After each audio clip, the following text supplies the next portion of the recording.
દાદી, અમને સૌ બાળકોને વામન દ્વાદશી વિશે જાણવું છે, તો અમને તમે વાર્તા સંભળાવો ને.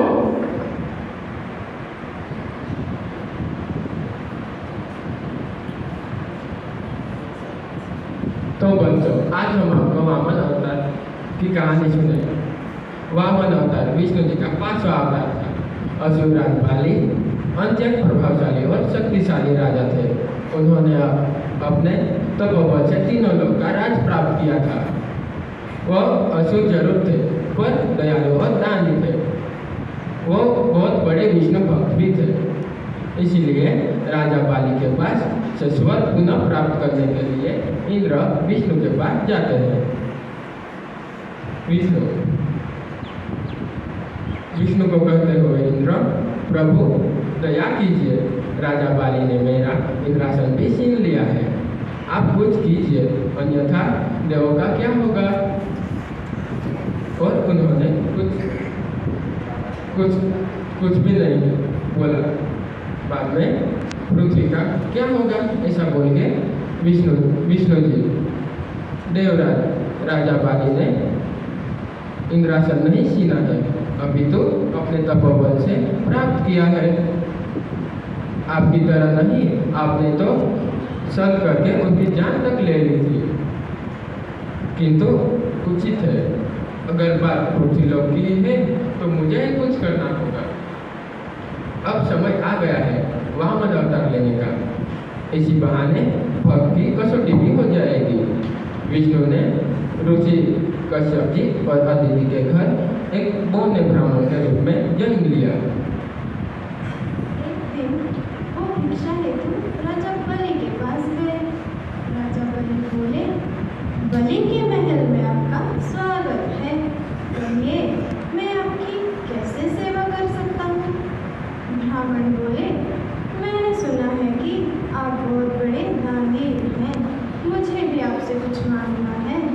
बलि बोले, क्या चाहिए आपको। ब्राह्मण, वचन दीजिए, आप मना नहीं करेंगे। बलि बोले, मैं वचन देता हूँ। ब्राह्मण बोले, मुझे सिर्फ 3 पग भूमि का दान चाहिए। राजा बोले, सिर्फ 3 पग भूमि उचित है। जैसे ही राजा बलि देने का संकल्प करते हैं, वैसे ही वामन देव ब्राह्मण स्वरूप में विशाल रूप धारण कर लेते हैं और अपने एक ही पैर से पूरी धरती को नाप लेते हैं तथा अपने दूसरे पैर से पूरा स्वर्गलोक नाप लेते हैं। ब्राह्मण बोले, ये तो 2 पैर जितनी ही भूमि हुई, अब तीसरे भाग का क्या, मैं अब क्या करूं। राजा बलि बोले, अब तीसरा पैर मेरे सिर पर रखिए वामन देव। जैसे ही वामन देव तीसरा पैर सर पर रखते हैं, राजा बलि पाताल लोक में पहुंच जाते हैं। इसके बाद विष्णु जी ने अपना वास्तविक रूप ले लिया। विष्णु जी बोले, पौत्र, मैं तुम्हारी दानवीरता से अत्यंत प्रसन्न हूँ। मेरी ये इच्छा है कि तुम स्वर्गलोक और धरती लोक का सिंहासन त्याग कर केवल पाताल लोक में ही राज करो। राजा बोले, जैसी आपकी आज्ञा प्रभु।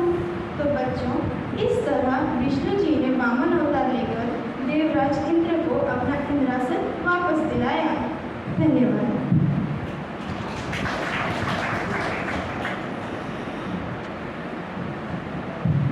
અંતે સુવિચાર કિશભાઈ જણાવશે.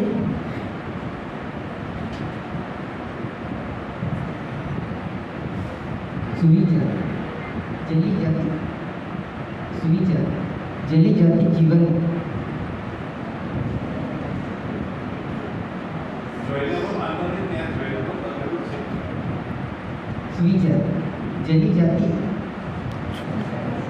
सुविचार जली जाति छोने जीवन ધૂપસળી મહેનતી તારા કહેવાય છે કે આ ધૂપસળી ખૂબ જલે છે અને ચોમેર પોતાની આસપાસ ખુશ્બુ સુગંધ અને પવિત્ર વાતાવરણ પ્રસરાવે છે, તેમ આપણે પણ આપણા સારા સમાજ ઉપયોગી કાર્યો દ્વારા એક ભાગ આપી સમાજ કીર્તિની એક સારી સુગંધ ફેલાવવી જોઈએ.